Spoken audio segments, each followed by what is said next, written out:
មសាស្ត្រគឺជាឧបសគ្គមួយនៅក្នុងការទទួលបានសេវាសុខភាពនៅតាមតំបន់ដាច់ស្រយាលនៃប្រទេសកម្ពុជាស្ត្រីនិងក្មេងស្រីនៅតាមជនបទនៃប្រទេសកម្ពុជាការទទួលបានសេវាសុខភាពសាមវ័ននានាតម្រូវឲ្យមានការធ្វើដំណើរឆ្ងាយជួនកាលមានការលំបាកផងដែរដោយសារតែស្ថានភាពផ្លូវទៅពិនិត្យផ្ទៃពោះនៅមណ្ឌលសុខភាពមានការពិបាកច្រើនព្រោះអីខែនេះជាខែវស្សាមានផ្លូវខ្លះទឹកលិចពិបាកធ្វើដំណើរមានល្អិលផុក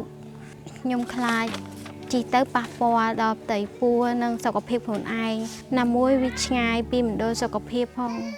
ក្នុងខេត្តក្រចេះការសម្រាលកូនមួយចំនួនកើតឡើងនៅលើកោះតូចៗសម្រាលដោយឆ្មបបុរាណហើយពិនិត្យផ្ទៃពោះមុនពេលសម្រាលនិងការអប់រំនៅមានកម្រិតដែលស្ថានភាពទាំងនេះអាចចូលរួមចំណែកដល់ករណីស្លាប់របស់មាតានិងទារកTelemedicine មានសារៈសំខាន់ណាស់សម្រាប់ការទទួលការថែទាំសុខភាពទាន់ពេលវេលាដូចជាការពិនិត្យផ្ទៃពោះមុនសម្រាលជាពិសេសអ្នកមានផ្ទៃពោះដែលមានហានិភ័យខ្ពស់ការថែទាំក្រោយសម្រាលតិចតួចនិងការទទួលសេវាផែនការគ្រួសារនៅមានកម្រិតនៅក្នុងតំបន់ទាំងនេះក្នុងករណីស្ត្រីមិនអាចទទួលសេវាដោយផ្ទាល់ពីមណ្ឌលសុខភាពឬមន្ទីរពេទ្យបាន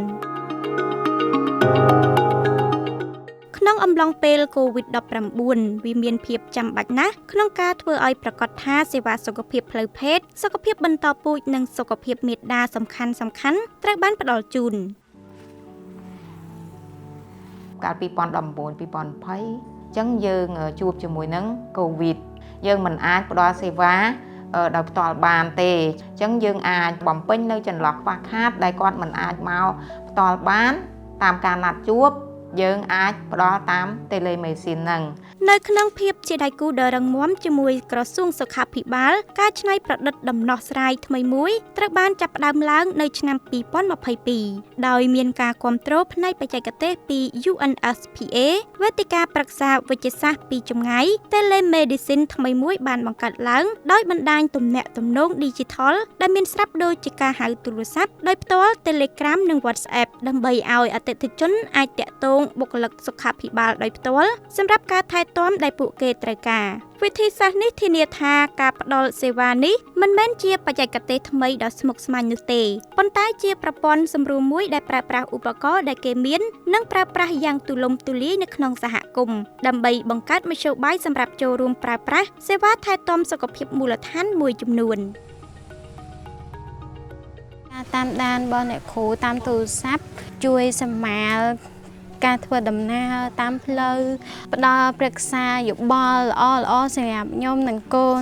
បានល្អខាងមែនទែនក្នុងរយៈពេលប៉ុន្មានឆ្នាំនេះយើងបានទទួលលទ្ធផលគួរឲ្យកត់សម្គាល់គំនិតផ្ដួចផ្ដើមនេះបាននាំឲ្យមានការកើនឡើងនៃការគ្របដណ្ដប់សេវាសុខភាពផ្លូវភេទសុខភាពបន្តពូជសម្រាប់ការពិនិត្យផ្ទៃពោះមុនពេលសម្រាលនិងក្រោយពេលសម្រាលនិងការប្រឹក្សាផែនការគ្រួសារចំនួនអតិថិជនស្រីដែលចូលប្រើសេវាកម្មទាំងនេះតាមរយៈ Telemedicine បានកើនឡើងរហូតជាង 8,000 នាក់នាដំណាច់ឆ្នាំ2025នេះមិនមែនគ្រាន់តែជាតួលេខទេតែវាក៏តំណាងឲ្យទំនាក់ទំនងកាន់តែជិតស្និទ្ធនិងការកសាងទំនុកចិត្តរវាងអ្នកផ្ដល់សេវានិងអតិថិជននិងការបន្តថែទាំកាន់តែរឹងមាំសម្រាប់អ្នកដែលត្រូវការវាច្រើនបំផុតគំនិតផ្ដួចផ្ដើមនេះស្របតាមការណែនាំជាសកលស្ដីពីសុខភាព Digital ដែលទទួលស្គាល់ថាបច្ចេកវិទ្យាគឺជាឧបករណ៍ដ៏សំខាន់សម្រាប់ការពង្រឹងប្រព័ន្ធសុខភាពវាជាឧទាហរណ៍មួយអំពីរបៀបដែលអន្តរាគមន៍ Digital ដូចជា Telemedicine នៅពេលដែលរួមបញ្ចូលជាមួយសមាសធាតុផ្សេងទៀតដូចជាការបណ្ដុះបណ្ដាលបុគ្គលិកសុខាភិបាលនិងប្រព័ន្ធគាំទ្រអាចធ្វើឲ្យប្រសើរឡើងនូវគុណភាពនិងភាពងាយស្រួលនៃការថែទាំត្រួសត្រាយផ្លូវសម្រាប់អនាគតដើម្បីសុខភាពល្អទាំងអស់គ្នាអញ្ចឹងនៅសម្រាប់នៅខេត្តកញ្ចេះខ្ញុំចាប់ផ្ដើមអនុវត្តនៅឆ្នាំ2023គឺមាន3មណ្ឌលសុខភាពចាដល់ឆ្នាំ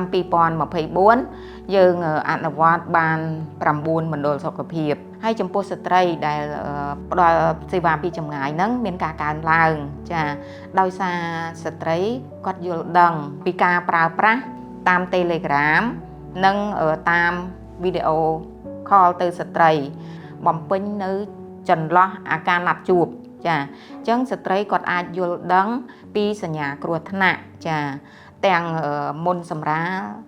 ទាំងពេលក្រោយសម្រាល ទាំងការពជាកំណើតអញ្ចឹងគាត់អាចមកទទួលសេវា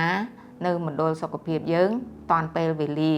តាមរយៈការវិនិយោគលើដំណោះស្រាយ Digital និងផ្ដោតលើប្រជាជនដែលងាយរងគ្រោះយើងអាចធានាថាស្ត្រីនិងក្មេងស្រីគ្រប់រូបមានសិទ្ធិក្នុងការសម្រេចចិត្តស្ដីពីព័ត៌មានទាក់ទងនឹងសុខភាពរបស់ពួកគេដោយមិនគិតពីកន្លែងដែលពួកគេរស់នៅ Telemedicine មិនគ្រាន់តែជាសេវាកម្មមួយប៉ុណ្ណោះទេវាជាការសន្យានិងមិនមាននរណាម្នាក់ត្រូវបានទុកចោលឡើយបើទោះបីជារស់នៅទីណាក៏ដោយ